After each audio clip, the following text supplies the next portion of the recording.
Ladies and gentleman, आज हम लोग जानने वाले हैं कि कैसे एक मामूली सा नजर आने वाला बच्चा माइनक्राफ्ट में खौफ का दूसरा नाम एंटिटी 303 बन गया। लेकिन उससे पहले गाइस, आप लोगों में से बहुत कम लोग एक्चुअली चैनल पे सब्सक्राइब्ड है, तो अगर आप लोगों ने सब्सक्राइब नहीं किया हुआ तो जल्दी से सब्सक्राइब कर लो ताकि हम लोग 100K के करीब जल्दी से जल्दी पहुंच सके। Now let's go.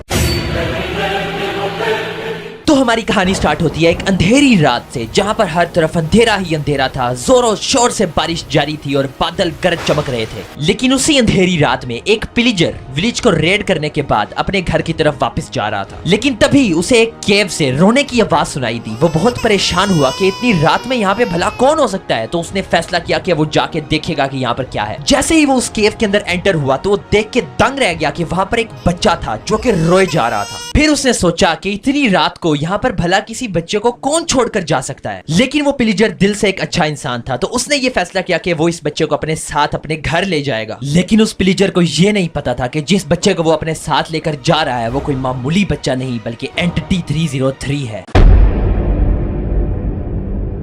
तो एंटिटी ने पिलिजर्स के साथ रहना स्टार्ट कर दिया था। वो पिलिजर्स के साथ रहता था, उनको शिकार करने में मदद देता था, उनके साथ लकड़ियां तोड़ता था और बाकी सारे काम भी करता था। लेकिन ना ही एंटिटी को और ना ही पिलिजर्स को उसकी असली ताकत का अंदाजा था। फिर एक दिन एंटिटी पिलिजर्स के साथ एक विलेज पर रेड करने के लिए गया। लेकिन उस विलेज का गोलम काफी स्ट्रॉन्ग था और वो पिलिजर्स के लिए काफी प्रॉब्लम्स क्रिएट कर रहा था। लेकिन तभी एंटिटी ने बहुत ही आसानी से उस गोलम का सफाया कर दिया। ये देखकर दूसरे पिलिजर्स भी बहुत हैरान हुए। लेकिन एक बात का तो उनको पता चल गया था कि ये कोई मामूली बच्चा नहीं था।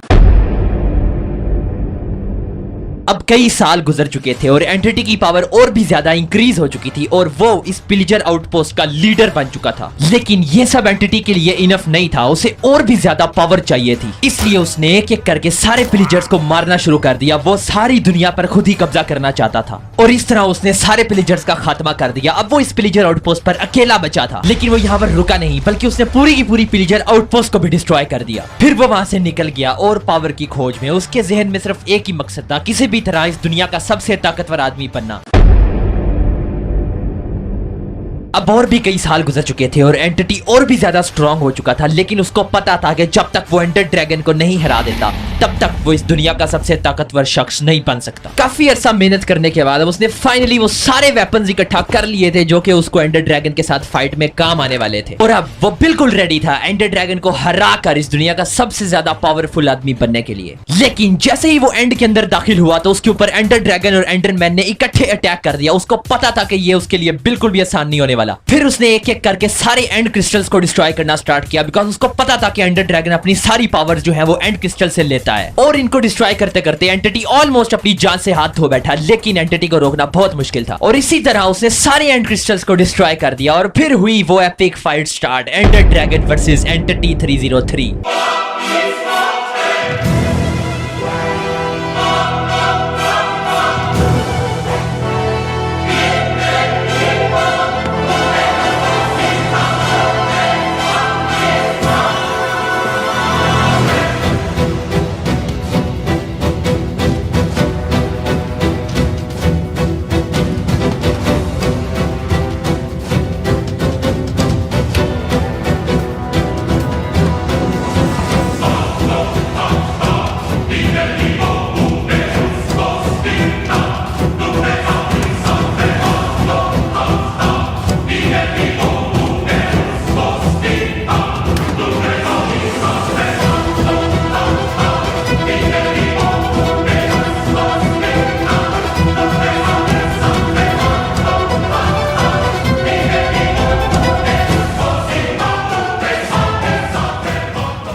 और इस तरह एंटिटी 303 ने एंडर ड्रैगन को हरा दिया। अब वो पूरी माइनक्राफ्ट वर्ल्ड में सबसे ज्यादा स्ट्रॉन्गेस्ट आदमी बन चुका था। उसकी ख्वाहिश पूरी हो चुकी थी। पूरी माइनक्राफ्ट वर्ल्ड में कोई नहीं था जो उसकी पावर को चैलेंज कर सके। एंडर ड्रैगन को मारने के बाद एंटिटी ने एंड के अंदर अपने लिए एक बहुत ही जबरदस्त कैसल बनाया जहां पर उसने अपनी विक्ट्री सेलिब्रेट की। लेकिन वो अभी भी पूरी तरह से सेटिस्फाइड नहीं था। उसके दिल में अभी भी ये खतरा था कि शायद पूरी दुनिया के अंदर कोई ऐसा शख्स बचा हो जो कि एक दिन उसको चैलेंज कर सके और बाद में उसको हरा के इस दुनिया का सबसे ताकतवर आदमी बन जाए। इसलिए वो एक अंतर्यामी बाबा को मिलने गया, एक ऐसा अंतर्यामी बाबा जिसको इस दुनिया के बारे में सब कुछ पता था और वो फ्यूचर भी प्रेडिक्ट कर सकता था। उस अंतर्यामी बाबा ने एंटिटी को बताया कि एक दिन एक माइनक्राफ्ट विलेज के अंदर एक ऐसा बच्चा पैदा होगा जो कि ना सिर्फ उसको हराएगा बल्कि पूरी माइनक्राफ्ट दुनिया पे राज करेगा।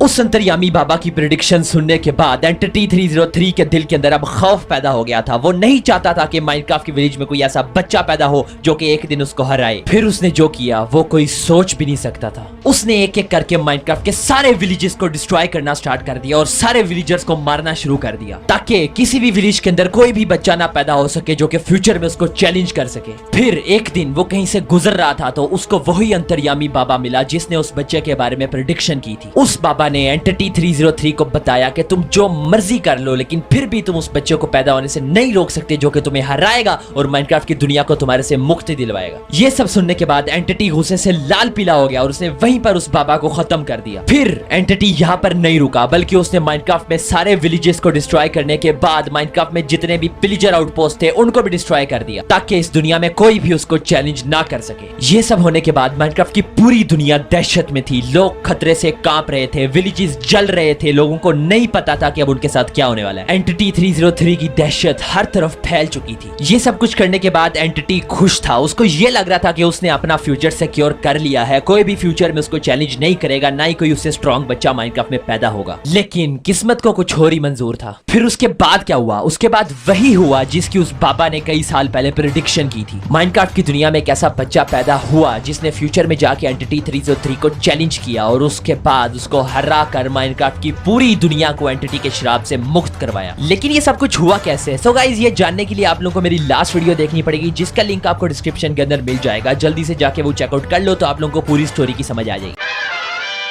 तो guys, that is gonna be it for today's video. कैसी लगी आप लोगों को स्टोरी मुझे कमेंट सेक्शन के अंदर बताओ। और भाईजान, हम लोगों ने अभी क्रॉस कर लिए हैं 50,000 subscribers. Guys, I am really happy. आप लोगों का बहुत शुक्रिया जिसने भी सब्सक्राइब किया है। और इन सालों के अंदर जितने साल हम यूट्यूब पे हो गए हैं, आप लोगों ने सपोर्ट किया है यार। यकीन करो, दिल से खुशी होती है जब आप लोगों की सपोर्ट देखता हूँ। तो गाइस, यही थी आज की वीडियो। इसी तरह सपोर्ट करते रहो। और अगर आप लोग चैनल पे नए हो तो भाई बनाना नेशन का हिस्सा बन जाओ। आप भी जल्दी से सब्सक्राइब कर लो। जल्दी से नीचे आपको रेड कलर का बटन नजर आ रहा होगा, उसको जल्दी से ग्रे कर दो। सही है? So guys, that is it. Stay home, stay safe, stay tuned.